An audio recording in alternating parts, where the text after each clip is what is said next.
राजनीति विज्ञान की आज की क्लास में आज हम जापान की संसद, जिसे हम डाइट कहते हैं,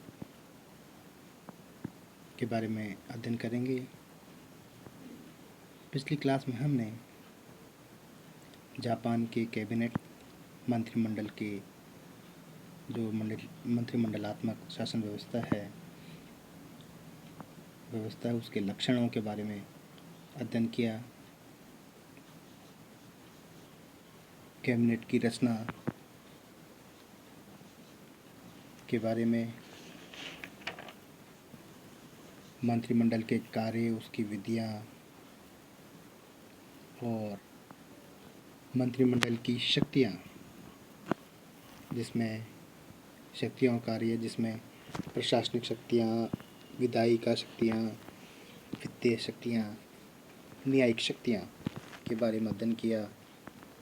हमने वहाँ के प्रधानमंत्री, जो कि वहाँ के संविधान के अनुच्छेद 66 में उसकी व्यवस्था की गई है,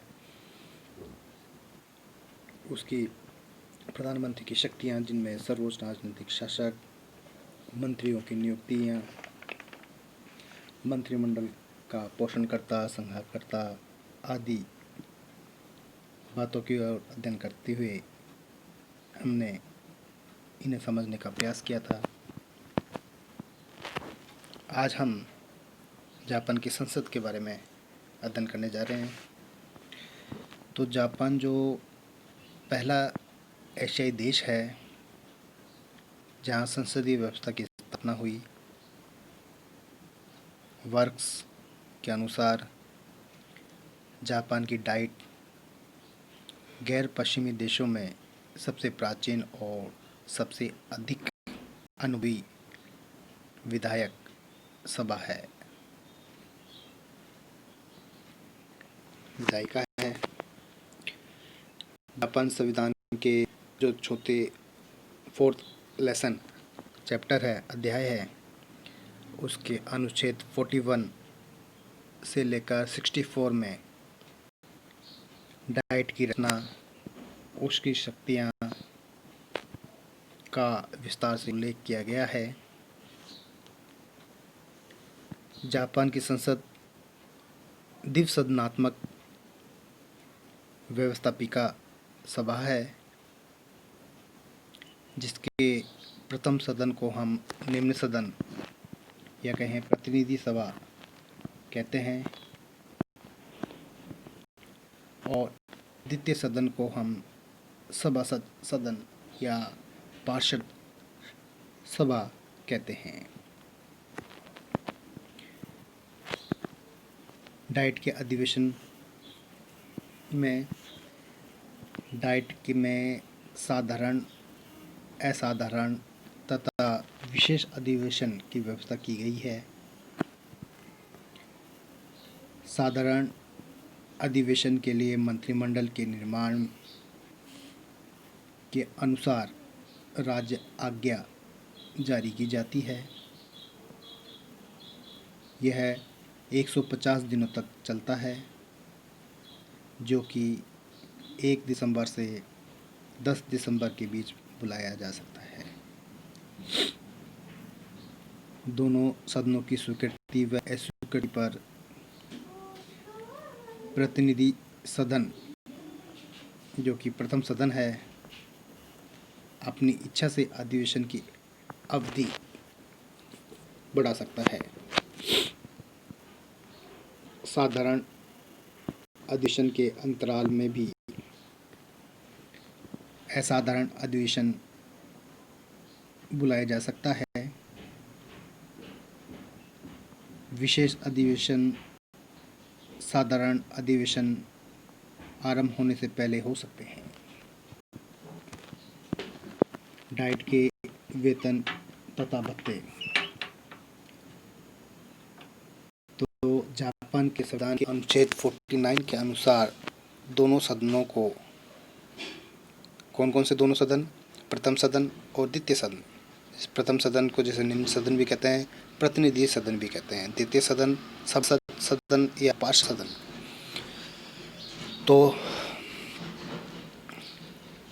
दोनों सदनों को कानून के अनुसार राष्ट्रीय कोष से वेतन प्राप्त होता है। प्रतिदिन कार्य करने हेतु प्रतिदिन भत्ता, पेंशन, अपना अलग अलग कार्यालय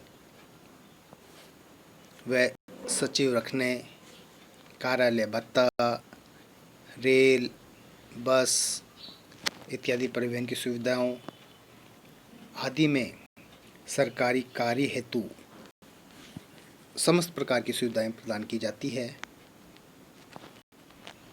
विशेष अधिकार, डाइट के सदस्यों को कुछ विशेष अधिकार और उन्मुक्तियां का तात्पर्य है छूट भी प्रदान की गई है वहाँ के संविधान के द्वारा। डाइट का सचिवालय, डाइट का एक सचिवालय जिसका अध्यक्ष मुख्य सचिव होता है, जिसकी नियुक्ति डाइट के बाहर की जाती है, जो सरकारी पत्रों पर हस्ताक्षर व रिकॉर्ड का संधारण करता है। गणपूर्ति, सदन की कार्रवाई के लिए सदन की कुल संख्या का 1/3 सदस्यों की उपस्थिति आवश्यक होती है कार्रवाई हेतु। किसी भी प्रकार का निर्णय बहुमत से किया जाता है तथा समान मत आने पर सदन का जो अध्यक्ष होता है वो अपना निर्णायक मत दे सकता है। प्रतिनिधि सदन, प्रतिनिधि सदन के सदस्यों का चुनाव प्रत्यक्ष निर्वाचन और वैयक्तिक मताधिकार द्वारा गुप्त मतदान द्वारा किया जाता है। वर्तमान में इसकी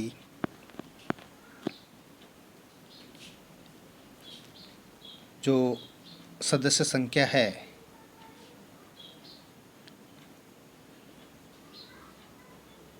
वो सदस्य संख्या 480 है। ये ध्यान रखना, यहाँ पर सदस्य संख्या लिखनी थी, इसलिए इस तरह से लिख के आपको बताया है। वर्तमान में जो इसकी सदस्य संख्या 480 है। यहाँ के संविधान के अनुच्छेद 42 के अनुसार इसका कार्यकाल है वो 4 वर्ष होता है तथा इसे पहले भी भंग किया जा सकता है। भंग करने की तिथि से 40 दिन के अंदर प्रतिनिधि सदन के लिए आम चुनाव किए जाते हैं और चुनाव संपन्न होने की तिथि से 30 दिन के अंदर डाइट आवश्यक रूप से बुलाई जाएगी है। प्रतिनिधि सदन के अध्यक्ष को स्पीकर कहा जाता है। दोनों सदनों का अलग अलग अपना अपना अध्यक्ष चुनने का अधिकार होता है। इसका चुनाव दलीय आधार पर किया जाता है। इसके अलावा सदन में एक डिप्टी स्पीकर भी होता है जो स्पीकर की अनुपस्थिति में सदन की बैठक की अध्यक्षता करता है। अब जो प्रतिनिधि सदन है उनके सदस्यों की योग्यताएं हैं, तो योग्यताओं में पहली उनकी योग्यताएं हैं वो है जापान का जन्मजात नागरिक होना चाहिए, आयु 25 वर्ष पूरी कर चुका हो। तीसरा, वह किसी भी सरकारी लाभ के पद पर ना हो। चौथा, पागल अथवा दिवालिया ना हो। पांचवा आता है चुनाव क्षेत्र में कम से कम 3 मास से रह रहा हो। इस प्रकार आज हमने जापान के डाइट संसद के बारे में जानने का प्रयास किया और जापान की संसद के दो भाग, क्योंकि यहाँ द्विसदनात्मक व्यवस्थापिका है, तो इसके प्रथम सदन प्रतिनिधि सदन के बारे में जानना, उसके सदस्यों की योग्यताओं के बारे में जाना। अब इसके द्वितीय सदन सभासद सदन या पार्षद सदन जिसे कहा जाता है, उसके बारे में अगली क्लास में हम चर्चा करेंगे।